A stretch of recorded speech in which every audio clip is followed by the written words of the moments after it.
Bonjour, au nom de Dieu, le clément, le miséricordieux, je continue les cours de renforcement des sciences de la vie et de la terre au niveau du lycée. Pour ceux qui ne sont pas encore abonnés à ma chaîne, donc SVT plus Kerbal, qu'ils abonnent à cette chaîne, on va continuer toujours à éclaircir les leçons de SVT avec l'unité 4. L'unité 5, pardon, on va commencer l'immunologie, avec la première partie qui est la première leçon, comment notre corps distingue le soi du non-soi. Alors premièrement, on va commencer par une introduction générale de ça à ça. Donc l'immunité, c'est quoi l'immunité? L'immunité est la capacité du corps à se défendre contre les éléments étrangers, c'est-à-dire l'ensemble des mécanismes qui protègent notre corps des éléments, bien sûr, étrangers. D'accord? Et l'immunologie, c'est la science qui étudie les fonctions de l'appareil immunitaire, al-jihaz al-mana'i, ou al-mana'ati. Et bien sûr, et les mécanismes de défense contre les éléments étrangers. D'accord? Alors, pour conserver donc son intégrité, que fait le corps, notre corps, le corps utilise des mécanismes qui entrent dans le cadre des réponses immunitaires. Voilà. Istijabat al-mana'atiyya. Comme il peut distinguer, voilà, les constituants du soi pour les conserver et les éléments du non-soi pour les détruire. D'accord? De cette introduction, on découle donc deux questions fondamentales. Que veut dire la notion du soi et du non-soi? Deuxièmement, comment notre corps peut distinguer le soi et le non-soi? D'accord? Distinguer le soi et le conserver, et distinguer aussi, reconnaître le non-soi et le combattre à l'aide des réponses immunitaires. Donc là, on va commencer par le grand 1, la notion du soi et du non-soi. On va commencer par le non-soi. Comme vous le savez, ce sont tous les éléments capables, voilà, d'engendrer des réponses immunitaires. Donc, tout corps, lorsqu'il entre tout élément, lorsqu'il est à l'intérieur de notre corps, il engendre ce qu'on appelle des réponses immunitaires. Voilà, au niveau du corps.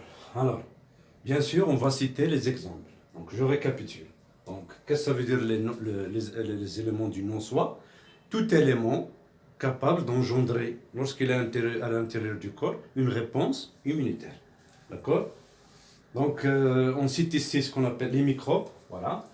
Des exemples, les microbes, comme les virus, voilà, les bactéries, les parasites, et les champignons, etc.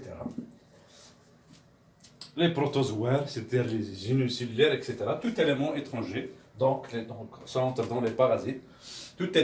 Ces éléments, ce sont des exemples des microbes.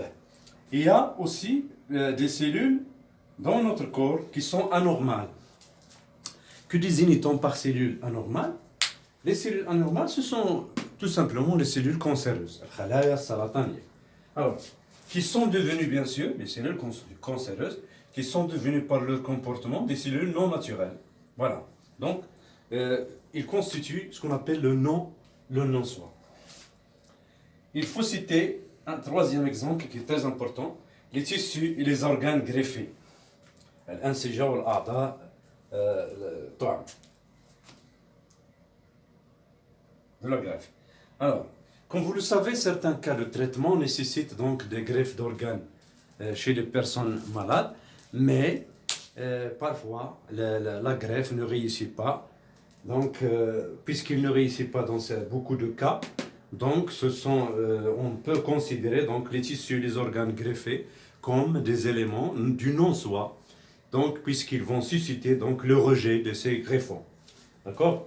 Donc je récapitule, certains cas de traitement nécessitent la greffe d'organes ou du tissu, pour une personne malade, mais dans la plupart des cas, ces organes et tissus sont rejetés par les cellules du receveur et engendrent donc des réponses immunitaires. Donc, j'espère que vous avez compris la notion du non-soi. Donc, on récapitule, le non-soi, c'est tout élément donc étranger. Lorsqu'il est à l'intérieur, lorsqu'il pénètre dans le corps, il engendre des réponses immunitaires. On cite les microbes, les cellules cancéreuses, les tissus et les organes de greffe. D'accord?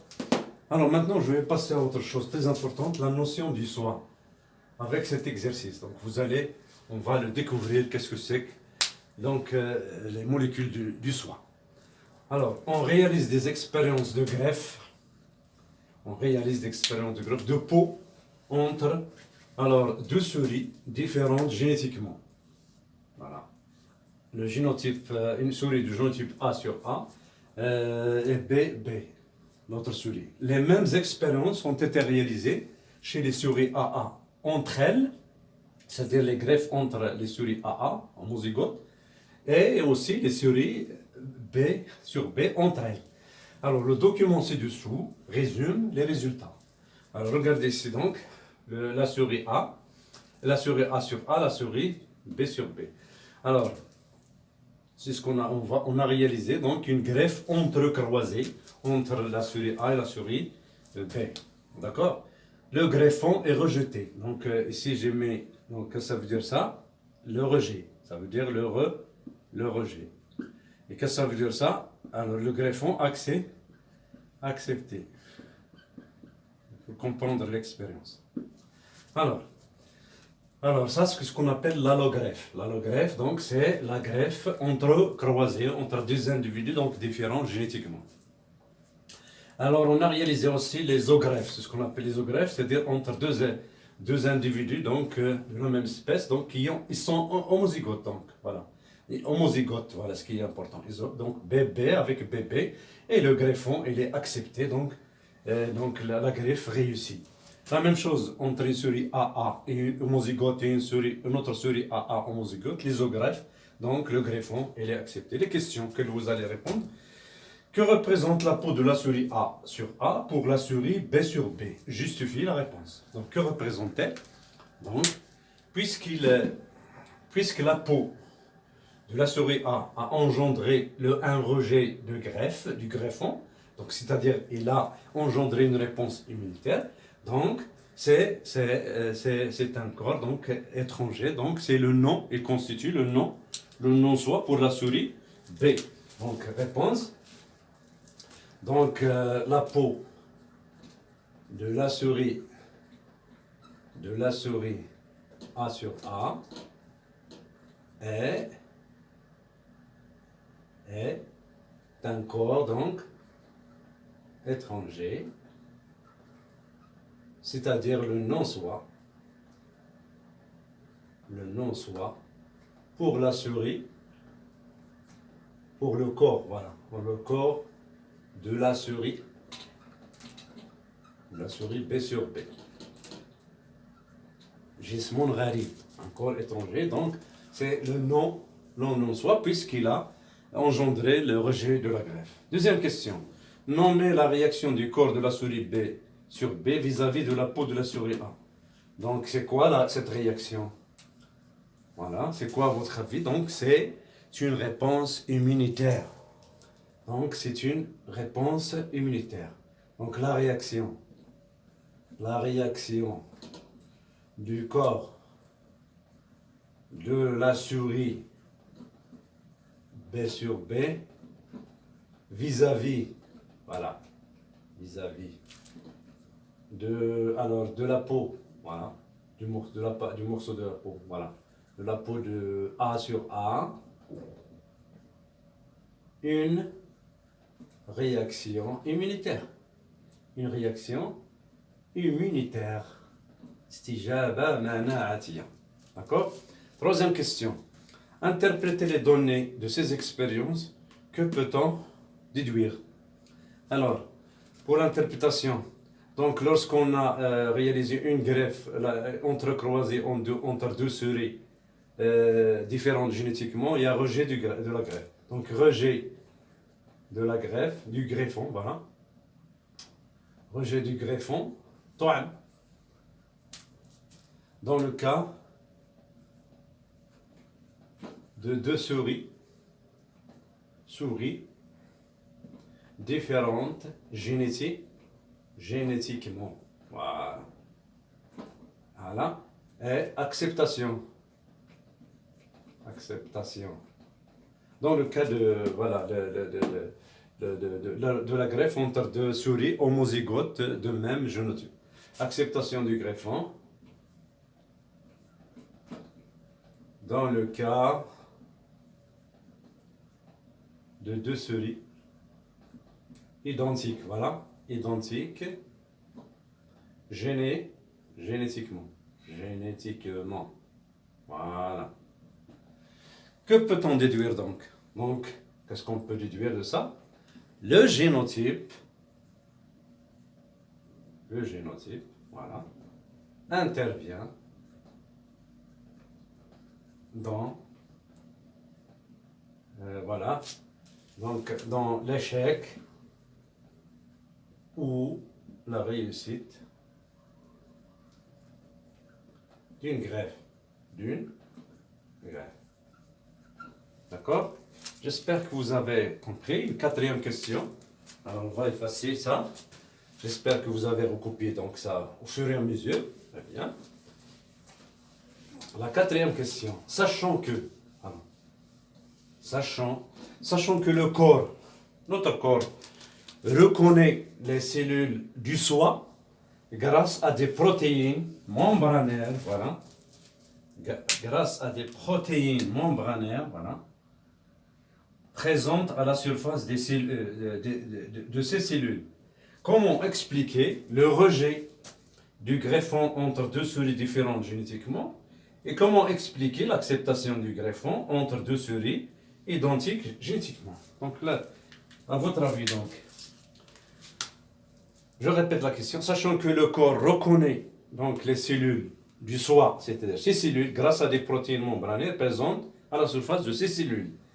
Comment expliquer le rejet du greffon dans le cas de deux souris différentes génétiquement et dans le cas de souris? Pourquoi il y a acceptation du greffon entre deux souris identiques génétiquement?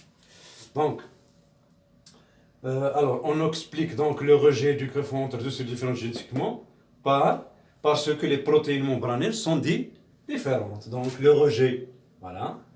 Le rejet du greffon chez les deux souris différentes génétiquement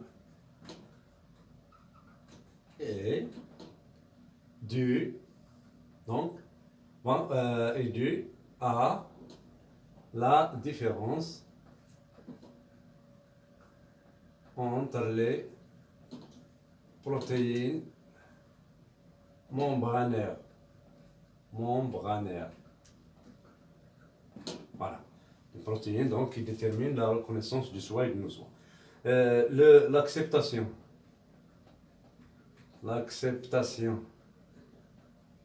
du greffon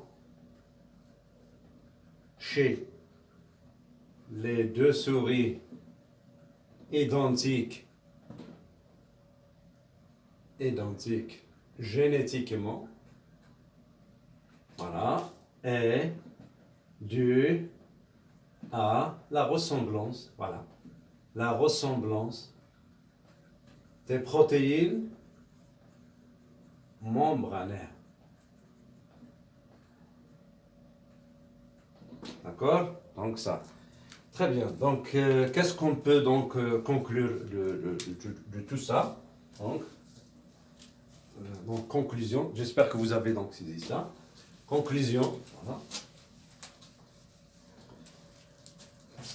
Voilà. Alors, qu'est-ce qu'on peut conclure? On peut conclure que le rejet ou l'acceptation, conclusion donc, le rejet ou l'acceptation donc d'une greffe est due à des protéines membranaires codées génétiquement, voilà, codées génétiquement, d'accord, portés par toutes les cellules du même corps et forment ce qu'on appelle donc un groupe tissulaire. Un groupe tissulaire. Donc le rejet, l'acceptation, voilà, l'acceptation ou le rejet d'une greffe, voilà, résulte aux protéines, résulte des protéines membranaires, voilà, voilà, portées par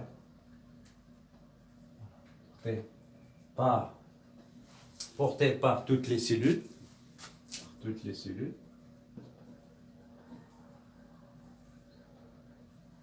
du corps, sauf sauf les hématies, كريات الحمراء. Voilà, et qui forment donc ces protéines et qui forment donc ce qu'on appelle donc un groupe tissulaire, facile نسيجية, un groupe tissulaire. Voilà. Un groupe tissulaire, d'accord? Caractéristique de chaque individu. Ces protéines sont caractéristiques de chaque individu. C'est comme une carte d'identité cellulaire. Alors, c'est comme une carte d'identité cellulaire. Donc, puisque ces protéines sont une carte, entre guillemets, d'identité cellulaire, donc ils forment ce que l'on appelle le soi. Alors, ces protéines, donc, constituent, voilà, ces protéines constituent donc le soi. Voilà, le soi. D'accord? Alors, ces molécules, bien sûr, ont été découvertes pour la première fois chez l'homme au niveau des globules blancs, c'est-à-dire le كريات البيضاء, الخلايا المناعية. Pour la première fois, on les a appelés donc, ils ont été appelés pour la première fois les molécules HLA. Les molécules HLA. Les molécules, voilà. HLA, qu'est-ce que ça veut dire A? Humaine, leucocyte. Leucocyte, c'est-à-dire les globules blancs. Antigène. Antigène, pourquoi antigène? Pourquoi? Parce que parfois il engendre des réponses immunitaires. Et une réponse immunitaire, donc, dans certains cas, donc c'est pourquoi on les appelle humaines, leucocytes, antigènes. Donc, ces molécules du soi, c'est-à-dire les protéines dont on a parlé, ils forment ce qu'on appelle HLA. Pourquoi HLA? Il a été découvert pour la première fois au niveau des leucocytes humains. Mais maintenant, on les appelle donc le nom complet de ces protéines, voilà, c'est le CMH. Le CMH. Qu'est-ce que ça veut dire le CMH? Le complexe majeur d'histocompatibilité. Compatibilité. المركب الرئيسي للتلاؤم النسيجي. Alors, vous avez ici une structure, donc rappelez-vous la structure de la membrane plasmique. Alors, vous avez donc au niveau de la membrane plasmique des protéines. Les protéines, donc, lorsqu'ils se lient avec des glucides, des sucres, ils forment ce qu'on appelle les glycoprotéines. Alors, le CMH dont je parle, et le H ou bien le HLA pour la première fois, ce sont des glycoprotéines. Ce sont des glycoprotéines.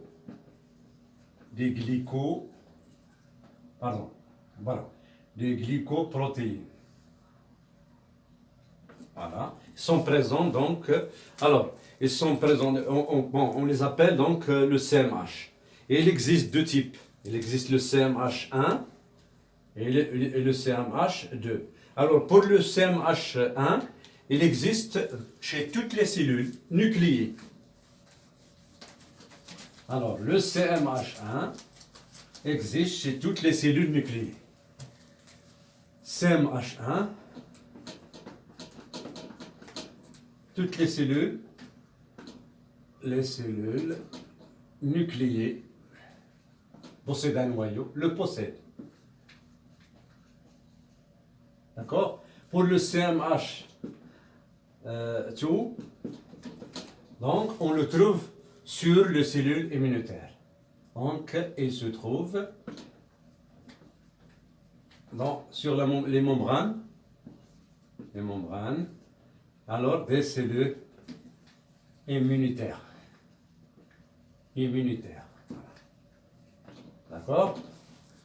Alors, ces protéines sont gouvernées, donc la synthèse de ces protéines sont gouvernées par un gène qui est situé donc par des gènes qui sont situés, des gènes situés sur le chromosome 6. Alors, vous avez donc ces gènes, sont 4, A, B, C, D. Alors, ce sont des gènes polyalléliques, c'est-à-dire à plusieurs allèles. Par exemple, alors les gènes A, B, C, alors ils gouvernent donc la synthèse des protéines du type CMH1 qui existent sur toutes les cellules. Pour le gène D, il est subdivisé en DR, DQ, DP. Ils gouvernent la synthèse des molécules du CMH2 qu'on trouve sur les cellules immunitaires. D'accord? Et donc, comme conclusion, donc, ce sont des gènes polyalléliques. Donc, il est impossible de trouver deux individus qui ayant le même CMH, sauf les vrais jumeaux. Pourquoi? Parce que les gènes qui gouvernent la synthèse du CMH sont polyalléliques, donc plusieurs combinaisons dans le génotype des individus, donc des milliards de compositions donc, génétiques. Donc il est rare d'en trouver deux individus qui ont le même CMH, sauf bien sûr les vrais jumeaux. Donc j'espère que cette vidéo vous a plu. On va donc répondre à la question, Inch'Allah, donc comment notre corps distingue le soi du non-soi. Maintenant, vous avez appris, j'espère que vous avez appris donc la notion du soi et la notion du non-soi. Donc on récapitule, donc le soi, les molécules de soi sont appelées donc le complexe majeur d'histocompatibilité CMH. Il existe deux types, CMH, CMH1, toutes les cellules nucléées le possèdent. Le CMH2, il se trouve sur les membranes uniquement des cellules immunitaires. Abonnez-vous toujours à la chaîne SVT plus Kerbal, vous n'aurez Inch'Allah que du nouveau.